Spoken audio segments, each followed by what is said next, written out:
قوبات تاڵەبانی ئاشکرای کرد زیاتر لە 50,000 هەلی کار لە هەرێمی کوردستان بۆ هاوڵاتیان دەستەبەر دەبێت. سەرۆکی هاوپەیمانی فەتەح هۆشداریدایە تورکیا و سەرجەم هێزەبیانیەکان تا کۆتایی ساڵی داهاتوو خاکی عێراق جێبهێڵن. چەکدارانی داعش هەڵیان کوتایە سەر گوندێکی کەرکووک و هاوڵاتیەکیان ڕفاند و کوڕی ئەنجومەنی گوندەکەش کوژرا. سڵاوتان لێ بێتۆم کاتتان باش، گرنگترین هەواڵەکانی ئەمڕۆتان پێشکەش دەکەم. جێگری سەرۆکی حکوومەتی هەرێم ئاشکرای کرد زیاتر لە 50,000 هەلی کار لە هەرێمی کوردستان بۆ هاوڵاتیان دەستەبەر دەبێت. لە میانی بەسەرکردنەوەی پرۆژەی کۆگاکانی ژووری بازرگانی لە سلێمانی، قوبات تاڵەبانی جێگری سەرۆکی حکوومەتی هەرێم ئاشکرای کرد لە سلێمانی 14 پرۆژەی هاوشێوەی ئەم کۆگایانە هەیە کە لە ڕێگەیەوە سلێمانی دەبێتە سنتەری بازرگانی بۆ سەرجەم شارەکانی عێراق. قوبات تاڵەبانی ئاماژەی بۆ ئەوەش کرد بە گوێرەی ئەو مۆڵەتانەی دەستەی وەبەرهێنان بە پرۆژەکانی وەبەرهێنانی داوە زیاتر لە 50,000 هەلی کار لە هەرێمی کوردستان بۆ هاوڵاتیان دەستەبەر دەبێت. وتیشی نرخی ڕسوماتیان لە دەواازەکان بۆ هێنانی بنزین کەم کردوێتەوە، بەڵام ڕێگە بە فرتوفێڵ نادەن. جموجۆڵی هاتوچۆ لە سلێمانی ڕێک دەخرێتەوە و ڕێگە بە ڕاوەستانی ئۆتۆمبیل بە شێوەی نایاسایی نادرێت. لا کۆبوونەوەی قایمقامی سلێمانی لەگەڵ هەریەک لە بەڕێوەبەری هاتوچۆی ڕۆژئاوا و ڕۆژهەڵاتی ناوشاری سلێمانی و لێپرساوی بەشی زیادەڕەوەی لە شارەوانی سلێمانی بڕیاردراوە بە پێی پلانێکی نوێ هاتوچۆی ناوشاری سلێمانی ڕێک بخرێتەوە و بربەستەکان لا ببرێن.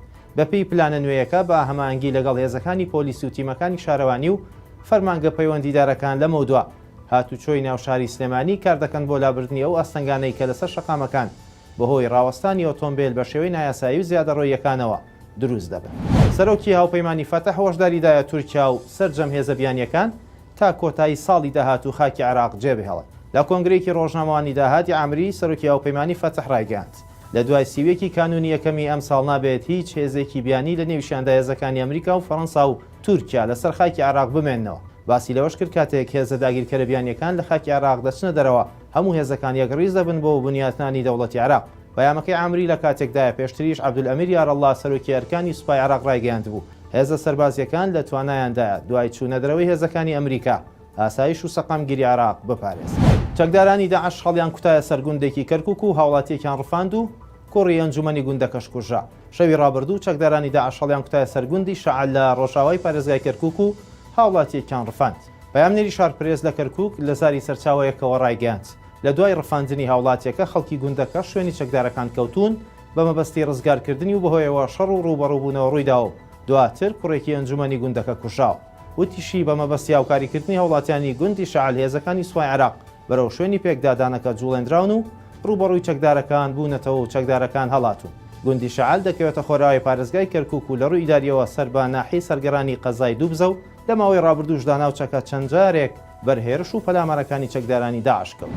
زیاتر لە 30 ڕێکخراوی مەدەنی لە عێراق داوایان کرد یاسای ڕزگاربووانی کچان و ژنانی دەستی داعش جێبەجێ بکرێت و قەرەبووی قوربانیەکان بکرێتەوە.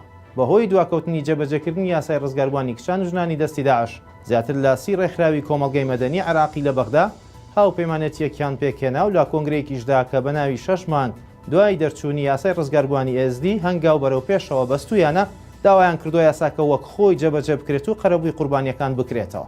ڤیان خەڵەف دەروێش بەرپرسی بەشی پشتیوانی و پەیوەندی لە ڕێکخراوی ئێزدا ئاماژەی بەوە کردووە هاوپەیمانێتەکە داوا دەکات قوربانیانی مەدەنی دەستی کردەوە تاوانکاریەکانی داعش لە عێراق قەرەبوویەکی هەمەلایەنە بکرێنەوە. 6 مانگ پێش ئێستا ئەنجومەنی نوێنەرانی عێراق یاسای ڕزگاربووانی کچان و ژنانی دەستی داعشی پەسەند کرد کە تیایدا داوای قەرەبووکردنەوەی ژنانی ئێزدی تورکمان و شەبەک دەکات لە ژێر دەستی داعش ڕزگاریان بووە. خواتان لەگەڵ.